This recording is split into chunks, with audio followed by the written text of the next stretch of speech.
Good afternoon. I'm Rob Murphy, Head of Investment Companies at Edison Group, and I'm delighted today to host our second webinar session on real assets in an uncertain world. We've got three excellent companies presenting today. Clearly, we're in an uncertain world in a number of ways. We've got adverse geopolitics, macro shocks with inflation and tightening monetary policy. And then we also have obviously longer term trends to net zero and transition of energy systems around the world. So we've got a lot of short term and long term things to talk about today. So with that, I'm delighted to introduce our panel today. First up, we have Ricardo Piñeiro, who is partner and co-head of infrastructure at Foresight Group, and he's going to be talking about Foresight Solar Fund. Secondly, we have Michael Sieg from ThomasLloyd, CEO, and he's representing the ThomasLloyd Energy Impact Trust, which only recently IPO'd. And finally, we have a professional investor in the space who's very active in listed companies and also in funds. And that's James Smith, who's the manager of Premier Miton Global Renewables Fund. Welcome, everybody. Great. So let's kick off. Maybe on the longer term features of the sector. We're all aware of the need to transition energy production towards renewables. Has the outlook changed in any way in the last few months in terms of maybe the speed or how things might progress? Maybe we'll start with Ricardo on that one. No, Rob. Yeah, happy to take that one. I think what we're seeing is an acceleration of that transition. The energy transition process was already ongoing. The last few months in particular, we have seen how energy security also became part of the discussion. And we have seen the response from various governments, including UK, Germany, on how they will deal with the issue around energy security. And in our view, these two objectives actually can be met and support that acceleration into that energy transition and the decarbonization of the current energy systems. Again, I think that path was already well defined. We have seen how over the years there was a significant increase in the deployment of renewable energy, and more recently as well, addressing the issue of the flexibility of the grid, for example, energy storage investments to help addressing the issue around the point of generation and the timing of consumption of electricity. But with the developments of this year, in the recent months, we think there was a clear acceleration of objectives. I'll give you the example of Germany that brought forward their target for renewable energy generation by 15 years forward.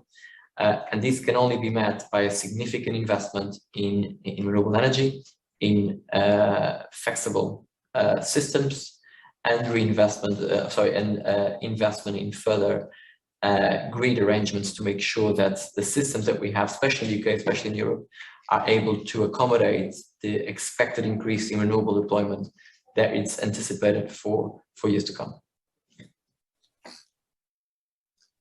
Right, thanks, Ricardo. And actually, I just meant to mention, if anyone wants to submit questions, please do so through the chat and we can address those towards the end. So yeah, I mean, Michael, maybe moving on to you. Obviously, you're focused on emerging markets, mainly Philippines and India. And I mean, has much changed there? Is that just a different dynamic? Yeah, thanks. Indeed, we're focusing on emerging Asia. And for us, we believe the outlook hasn't really changed much as energy security in fast-growing markets in Asia, in which we invest with the ThomasLloyd Energy Impact Trust, when we look at the concept of local production for local consumption, it was always an important part of our investment strategy. So we believe there is not a fundamental change to us or the strategy. What we see, however, is there is clearly the focus on baseload alternatives to fossil fuels. That one has further increased. I mean, you can build as much peak load energy generation capacity as you want, take solar, wind, etc., but without commercially viable storage solutions, which batteries won't provide in the foreseeable future, and a mountain range for pump storage facility is quite often also not an option. That leaves you with very few options left for your baseload needs in the energy mix. So hydro and biomass on the renewable side and nuclear, that's pretty much it. Probably a little bit of geothermal where available. So we believe that in particular biomass, which we've been involved for more than a decade, co-located with solar and wind, can provide an efficient and reliable and immediately available market solution.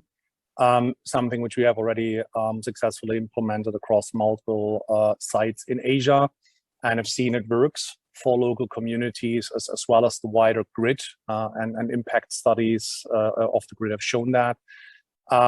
And yeah, that's probably one of the key points. Long-term government offtake agreements, something you mentioned earlier, always provide the certainty, I think, to all markets participants, that's both to the communities in which we invest and operate, but also on the investor side, where they enable us, in a sense, to predict and maintain long-term financial returns. I think there are important elements to the question. So I guess, sum it up, for us, these uncertain times are acting more like a tailwind to the strategy, and I think, like my pre-speaker has said, it actually gives a boost to the sector overall. Right, and yeah, maybe I'll come back to a couple of those points as well. But James, as an investor, of course, you're looking globally. So it'd be interesting to hear what you're thinking about how things have changed in the last few months. I think the biggest thing that's changed, not necessarily over the last few months, but more over the past couple of years, really, is that we've reached this inflection point where energy generated from renewables is now cheaper than fossil fuels. And that's come from a reduction in the underlying cost of generating power from renewables, but also a steady increase in the cost of energy from fossil fuels. And of course, if we look at the bigger picture, about 80% or slightly more of global primary energy is still being produced from fossil fuels. So, you know, this is quite, I think, an important inflection point where we've gone from an industry really that was more about subsidy to one that now has a sort of natural cost advantage.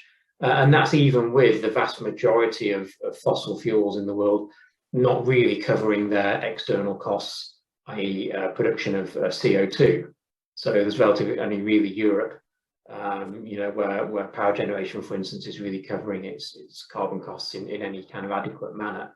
But even with that, you know, renewables are now the cheapest way, and I think that gap will continue to grow. And I think if you know, the past few months actually become more visible than it has been in the past. So I think, you know, that's a good backdrop to be coming at renewables for the next 10 years or so. Right. Okay. No, that's clear. And yeah, I guess the Marco, your point on returns and certainty of returns, because I think that both TLEI, ThomasLloyd Energy Impact, and also Foresight Solar, they both have an emphasis on income as well as sort of growth. And I guess that's crucial really for investors, is that stability and predictability around what you do. So moving on to I mean, you did touch on the amount of investment required. I mean, if you take Europe, Ricardo, I mean, what sort of numbers are we talking about now in terms of what's needed when you look at the markets you're in terms of, you know, additional growth and capacity? We can take the UK as the best example, following the publication in April of the energy strategy. So the UK focusing on solar, which is an area where our Foresight Solar Fund invests in addition to battery storage. But in the UK alone, the government has the ambition to increase the installed capacity from the existing around 14 gigawatts of solar to around 7 gigawatts in less than 15 years. So this is a significant amount of investment that will be required in order to achieve that level of deployment. And following in a way what James was mentioning earlier, I mean, in the past, the level of deployment that we've achieved in the UK was supported by subsidies, which for solar are becoming less relevant. We're starting to see this new wave of what we call subsidy-free assets being developed and built in the UK market. However, most of that investment, if not all, is expected to come from the private markets. So it will be companies like Foresight Solar and other either listed or private funds and investors that will have to deliver that expected growth in the sector. I mean, obviously, the government role will be important, for example, to deal with elements like planning, to help supporting as well the existing grid capacity we have available for distributed generation. However, we expect to see a stable environment in order for the private sector to be able to continue the rollout of the ambitious renewable program that we're seeing at the moment. And this is just solar. There's also strong ambitions for offshore wind, for example. And as with everything with energy transition, is not about how you generate, is also how you can add flexibility to the system. And that's where, for example, battery storage will have a key role as well, that will have to be deployed. I mean, I won't put a number around it, but again, we're talking about billions of investment that will be required over the next 10, 15 years in order to be able to support the energy transition processes and green agendas that we're seeing in the UK, and the same will apply to the main European markets where we operate. So I think we shouldn't underestimate the challenge ahead of us. It's a significant amount of capital that we'll have to identify and deploy in the market, and it's important that we continue to see this level of development of opportunities in the market. I think it's a very vibrant sector at the moment. There's strong development activity. There's significant competition in the market in terms of how to obtain funding for these assets, which is all positive. At the moment, we are experiencing a period of high power prices, as we know, and that is creating a bit of a catalyst for this development. However, as was mentioned already by James as well, renewables are one of the cheapest sources of generation at the moment, and we don't expect that to change. For that reason, even when we achieve a period of more stable power prices, which hopefully will happen in the future, we still expect that to be a compelling investment case to continue to see the rollout of renewable energy in years to come. Right, and Michael, in the sort of Asia, I think China's probably done a lot, but probably quite a way to go still. But what about what stage are you at in your markets compared with, say, Europe, which still obviously has a long way? UK and Europe still has a long way to go. Okay.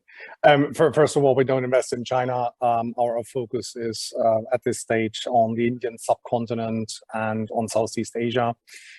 So when we look at our target markets of TLEI, we currently look at an expected or forecasted shortfall of approximately $1 trillion US dollars for infrastructure investment across our markets, which include large and very fast growing markets like India, the Philippines, Indonesia, and Vietnam. I fully agree with what has been said. It's clearly private capital which have to play a critical role in closing the funding gap. When we look at our markets, the UN projects an increase of almost 550 million people in Asia by 2040. So that takes total population up to 5.2 billion people, which, to put that in perspective, is an increase greater than the current population of the entire European Union and the UK combined. That obviously creates a lot of tensity, a lot of challenge in these markets because that population grows, where the people unfortunately don't stay in their rural areas and in the fields, but they are urbanizing. If you add to that the economic growth you see in these markets, it's at 5, 6, 7% per annum. GDP growth, all of that adds up to a significant increase in energy consumption. A recent piece from the International Energy Authority, in a sense, made, I think, here an important point for us in the investment case, that developing economies will contribute nearly 90% of global electricity demand growth to 2040. So therefore, our strategy is quite different to many of our European colleagues and trusts on the LSE, which is a transition and a replacement strategy, in a sense, so to build, in a sense, new for old. Our core focus is to build new for new, so we're actually meeting new demand in our target markets. And therefore, significant investment is required, and the substantial funding gap between what's required and the infrastructure expenditure will create, as far as we see it, significant opportunities for private capital, and that in particular around renewable energy generation capacity build out. Yeah, that's very clear. And James, you also mentioned that 80% of global energy is based on fossil fuels. But how are you taking into account these different trends in your portfolio in terms of the way you're positioning it? You've got, I guess, the growthier part in Asia, but there's other strategies elsewhere as well to pursue.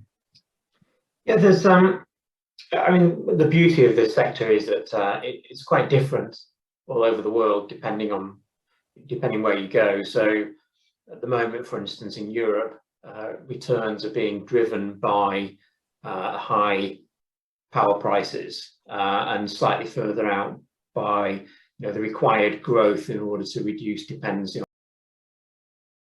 on. So that's quite an interesting theme. In China, for instance, coal prices are high, that they've got a high level of electricity demand growth, pollution's a problem, so slightly different kind of underlying drivers, and government policies of course are different in order to fit each circumstance. So we try and have a good spread of different investments all over the world.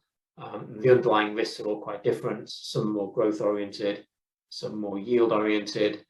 Over the past 12 months, I would say we've come out of the US a bit. So US power from renewables, for instance, is sold usually on quite long-term contracts where the prices are fixed largely in advance and aren't necessarily flexed for inflation, for instance. So quite bond-like in their profile.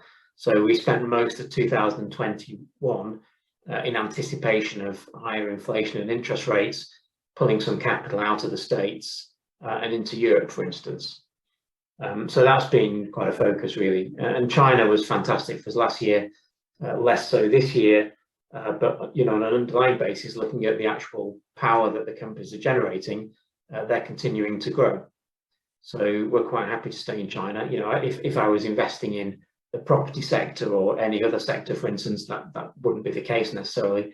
But I think there's still a very good story to tell for renewables there. Yeah, no, that's a good point. And you touched on the energy prices, especially in Europe, as Ricardo mentioned, they're very elevated. Germany's obviously has got a challenge, and other countries in Europe as well. So I mean, investors, on the other hand, are obviously worried about inflation eroding their returns. So maybe, Ricardo, we just go, how does inflation impact Foresight Solar Fund? How much exposure do you have to the shorter term power prices currently? I will answer that question from the Foresight Solar Fund perspective. So we have two main sources of revenues. One is the subsidized revenue that we obtain in the UK, in Australia. So in the countries where we have assets, they have an element of subsidy in place. Usually those subsidy mechanisms are linked to inflation. So that means that with higher inflation, we obtain higher support for those assets. From a revenue perspective, what we're seeing as well that the main driver at the moment for the high inflation period that we're experiencing, it's energy costs. So solar, it's a price taker. We don't influence at this point in time the price of electricity in the UK market, for example.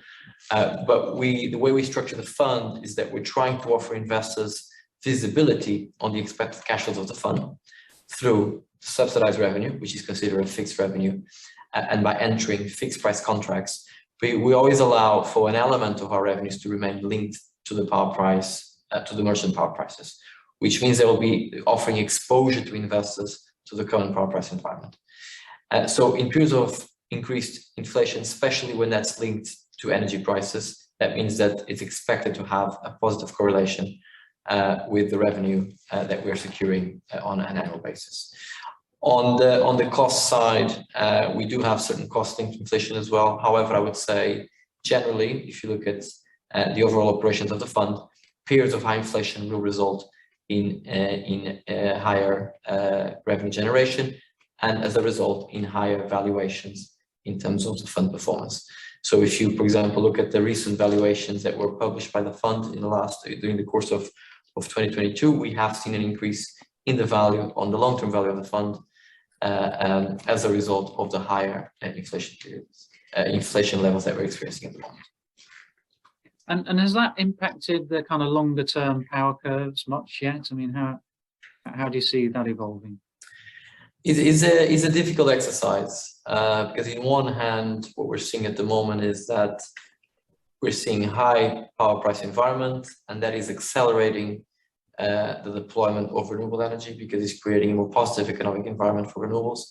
However, the more renewables you deploy over the long term, you will expect to have an element of power price cannibalization, or could impact what we call the capture prices for renewables, which means that the higher level renewables you see on a specific country, you should expect to start to see an impact which could result in a decrease in the long-term power price for those markets.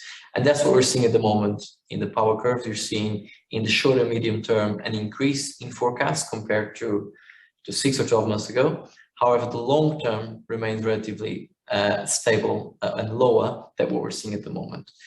The thought being that the higher the penetration of renewables, the more stability they should add as well to longer term power prices, resulting effectively in a decrease in power prices compared to the levels that we're seeing today.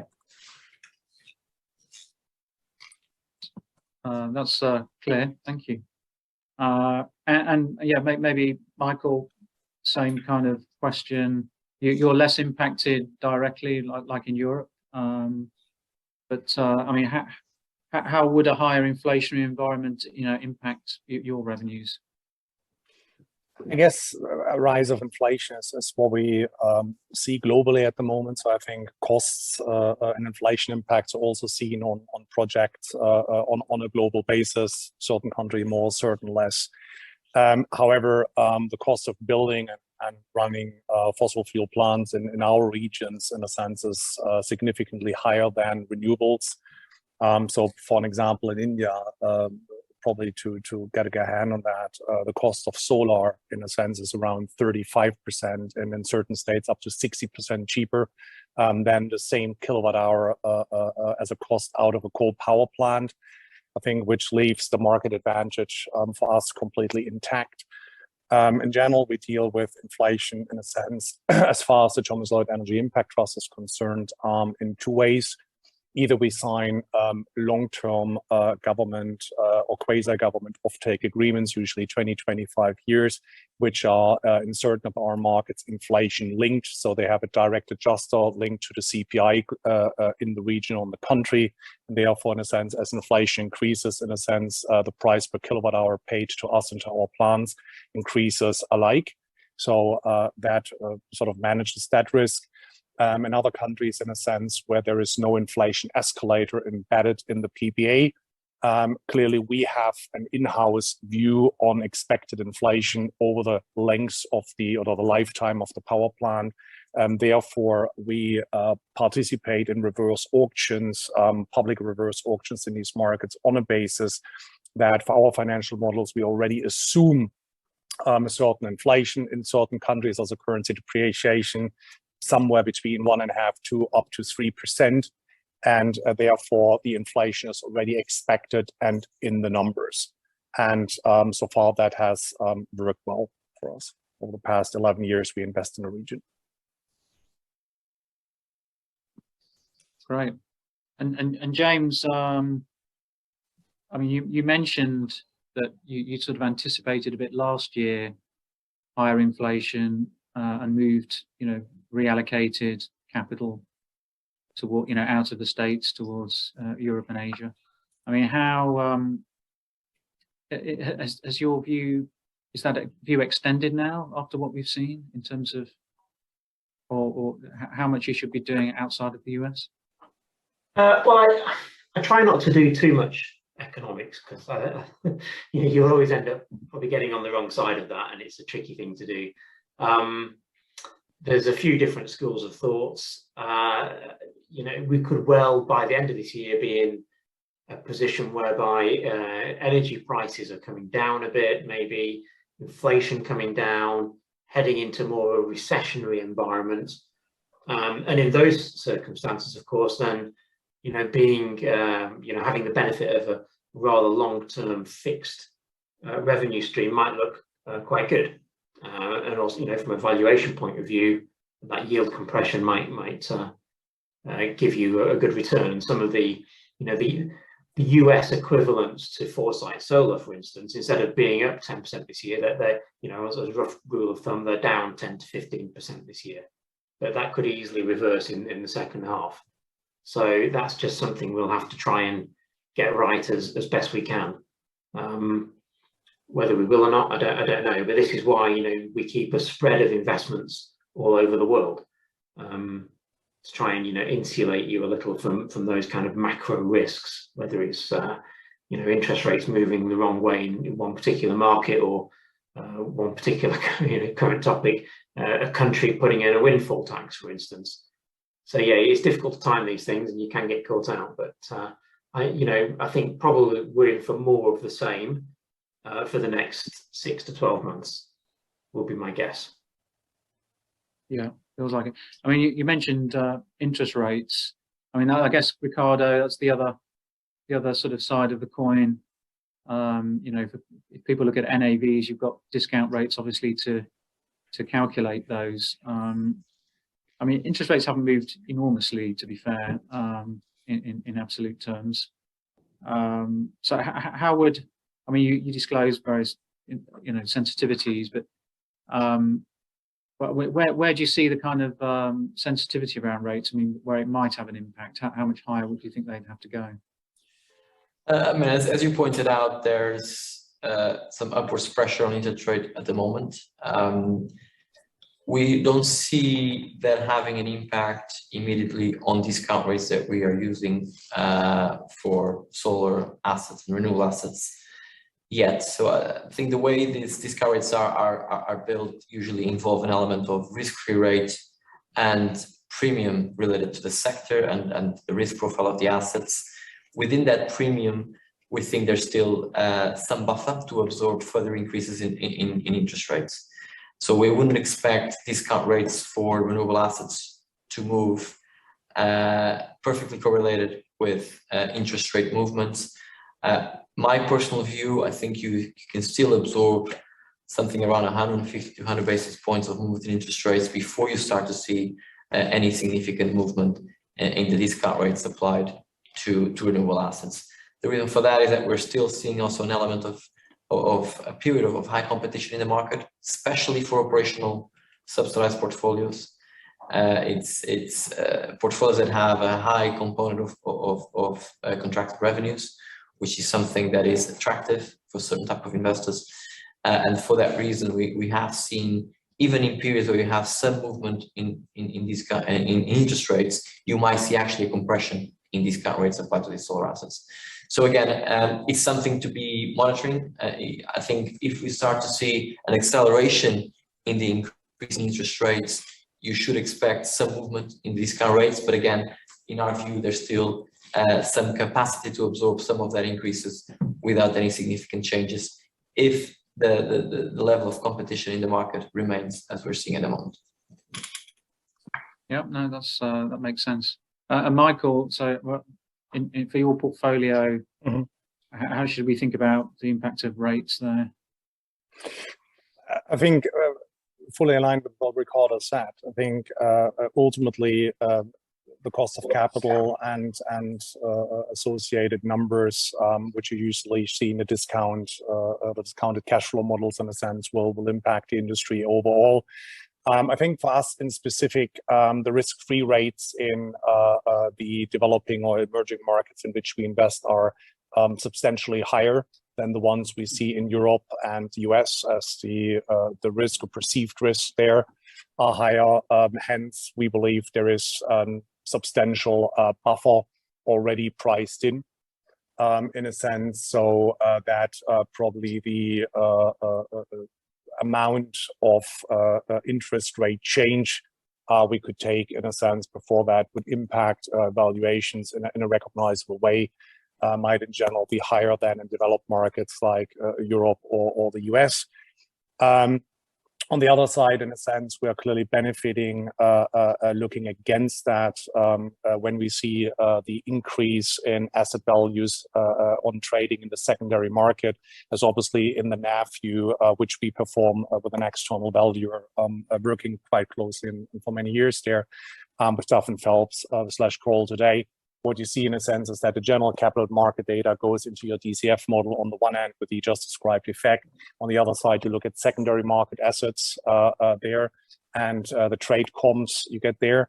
And I think that is where we see actually for our fund and our strategy an upside, as we are not focusing on purchasing secondary market assets, where we see in particular with rising rates and more competitions in the market, clearly some yield and return compression. Our focus is primarily on investing in construction-ready or in construction assets. We don't take development risk. However, we come earlier in the development, in the value chain of such an asset. And with that, we see clearly an uplift in valuation, in a sense, for our assets and for the portfolio. And probably the last comment is, when you focus on the primary markets, in a sense, it sort of takes you slightly away from the risks associated you have with that. Of course, new auctions coming out in which we participate. It's the same comment I could have made a little bit earlier in the same question of inflation.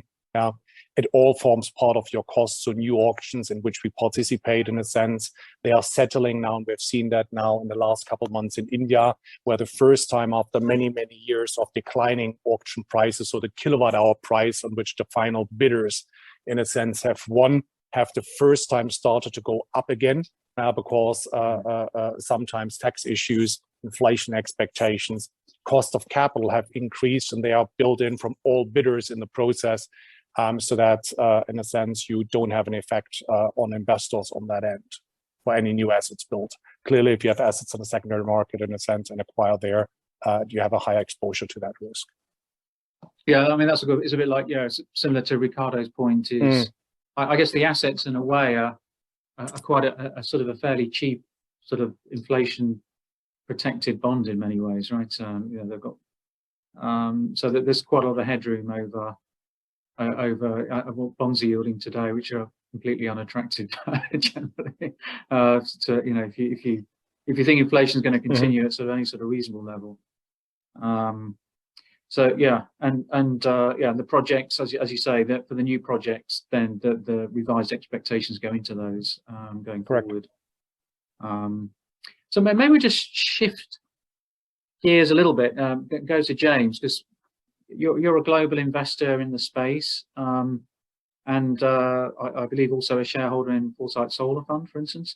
But it'd be very interesting to know, what are you looking for when you invest in a fund? What are you looking for in the actual attributes of the vehicle, the manager, and then how do you assess things in terms of a risk-reward spectrum? I think the first thing to say, so I'm looking for a portfolio of global listed renewable energy investments. And the way I categorize it, so I have various different categories, but the two main ones would be a yield co type category. So like Foresight, for instance, companies that aren't necessarily developing assets from scratch, but they're either buying them fairly recently constructed or shortly pre-construction. And those companies, they tend to yield more because they're paying out a high percentage of their cash flow as a dividend. Now that accounts for about 1/3 of the portfolio, slightly less, about 30%. And what I'm looking for there, I'm looking for companies that can achieve a good spread on the returns on the assets they own compared to their cost of capital. So, having efficient financing in the UK, for instance, having good inflation-linked assets, inflation subsidy type regimes.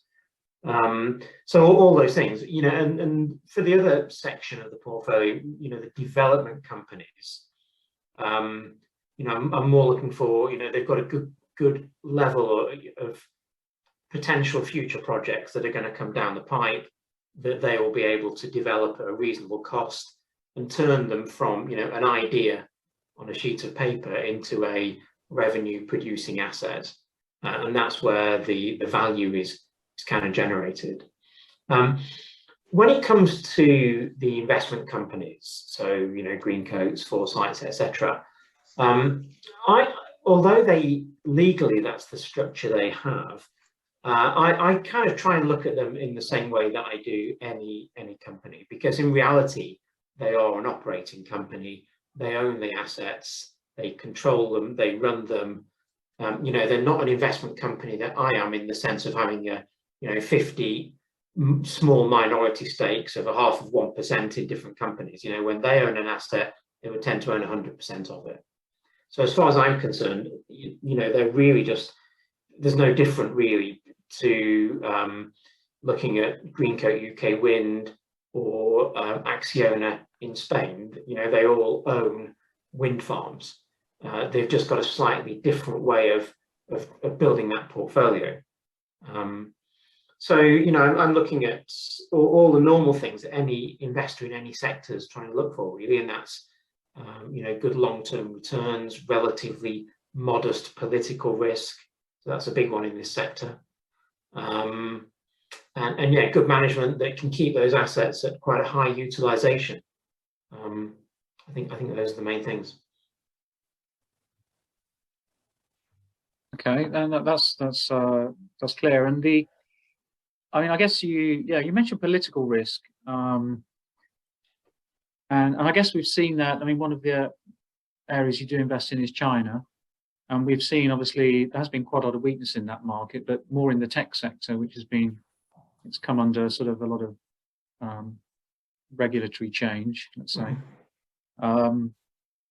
But the renewable side seems to have been less really affected by that. It's been more, in a weakish market, it's been fairly defensive, I would say. How stable is the sort of regulatory environment there in China? And do you have any view on potential risks? Well, I think, like all markets globally, as I mentioned earlier, one thing we've seen is this movement of renewables from needing a subsidy to what we refer to as grid parity, and now actually, cheaper than most other forms of generation on the grid. And alongside that, that means that governments can be progressively moved away from the whole equation. They're not really required to subsidize or incentivize, because the market can do that job for them.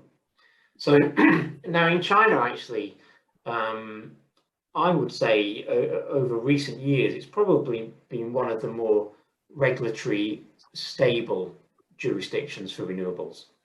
It's a fairly simple mechanism whereby, if you build a wind farm in 2020 or 2021, whatever, you got that year's tariff for that particular area, and I think you get it 15 years, and then that's it. Whereas now for onshore renewables, all those tariffs have gone, and you're just selling at the local grid price or selling privately for whatever you can negotiate. So I think that means risk has come down a lot. And you know, the renewable companies in China are fixing a big problem that the country has in terms of its emissions. You know, China doesn't want to be going to these COP meetings every other year and being berated by all the other countries there for, you know, missing its renewables targets, whatever. So, you know, the government themselves don't have the money to spend to fix that problem. So they are reliant on creating a stable regulatory environment to allow the private sector to do that job for them. And I think, you know, the same situation applies to the UK. Well, perhaps I thought it did until we had these thoughts of windfall taxes. But, you know, if we're going to move away from fossil fuels to more renewable energy, you know, you need to have an incentive-based framework whereby the government, they don't have to do too much positive, but, you know, the best thing they can do is just try and keep out of the way as much as they can financially, and just make sure that the planning regulations are fit for purpose, basically. So yeah, I think China's been, you know, it's been a good market for my trust over the past couple of years. And given that renewables are still a very small part of China's electricity mix, there's still a huge way that we can grow before you know, you're getting to anywhere near a level that anyone can be satisfied with. You know, great. Thanks for that. And yeah, if anyone wants to submit any questions, please feel free. I'll carry on. I'm just watching the time. So I wanted to come back to the we touched on kind of base load and intermittency, and Ricardo, that it came up. Obviously, yesterday we had Gresham House Energy Storage, but they're also you know, US Solar Fund is also looking to increase their battery storage. And it's something that you've I think you've recently got a project under your belt, Ricardo, there. So, I mean, how will the returns on adding storage affect the overall returns of the vehicle? Do you think, is it a similar kind of return profile, or is it it'd be good to know what you think there? I mean, the objective is twofold. In one hand is to address the issue that we're seeing with the energy transition. So the focus, or the first phase, was mainly focused on energy generation. We're now starting to focus more on adding flexibility to the system and building the enabling infrastructure that will allow to complete that energy transition. From a portfolio perspective, as I was mentioned beforehand, I mean, solar, it's a price taker. We have a very specific production profile, which is linked to daylight. And that means that there are certain periods of the day that we don't benefit from the power price environment they're experiencing. For example, in the UK, power prices tend to be higher in winter than summer. So the way we define winter and summer is usually what we call winter periods. It's between October and March, with summer between April and September. But specifically in the winter periods, where you tend to see higher cost of electricity due to heating requirements, for example, the daylight hours are lower. So one of the things that we've observed is that with the additional penetration of renewables, also you will expect to see a higher element of power price cannibalization for renewables. And by adding battery storage to the portfolio, not only we're supporting the energy transition process, but again, you offer diversification to the revenue streams that we have in the portfolio. I think it's important to mention that at this stage, the way we approach battery storage investments means that the revenue streams that we're targeting are merchant in nature. And then from that perspective, and in our view, that should attract a higher rate of return. So we can see it as a more volatile revenue stream, if you want to put it from that perspective. It's an area that we're dedicating a significant amount of time to understand the various revenues that we can aim for with a battery storage investment, for example. But because of the underlying nature of those revenues, we believe that will attract a higher return profile than, for example, a subsidized solar asset in the UK. But again, it adds diversification to the portfolio, and it complements the way we think about portfolio construction for Foresight Solar moving forward. Great. And Michael, so I guess the in terms of flexibility, I mean, you touched on the base load elements that, you know, you're on the biomass side. I mean, it'd be interesting, how far do you think you can take that? And is battery storage also going to be a bigger feature in the Asian markets? I think we see on a very small scale at the moment battery storage coming up in tenders, both aligned with solar as well as with wind. Not really recognizable by size compared to standalone power generation plants. Clearly the costs where storage on CNI as a commercial and industrial applications might work, rooftop, residential and sort of small installations might work, to power entire regions in a sense, or large cities with battery storage solutions is commercially not viable. In the markets in which we operate, states can't afford anything which is not commercially viable, so they can't pay subsidies or go for any technology or any choice if it's not the best price available to consumers. Subsidies are not an option. It's rather a testing, helping a little bit to develop the markets, but not really much beyond. So I think biomass can play an important role in a sense as co-located, but also in two ways, either as new plants to be built, as we have done.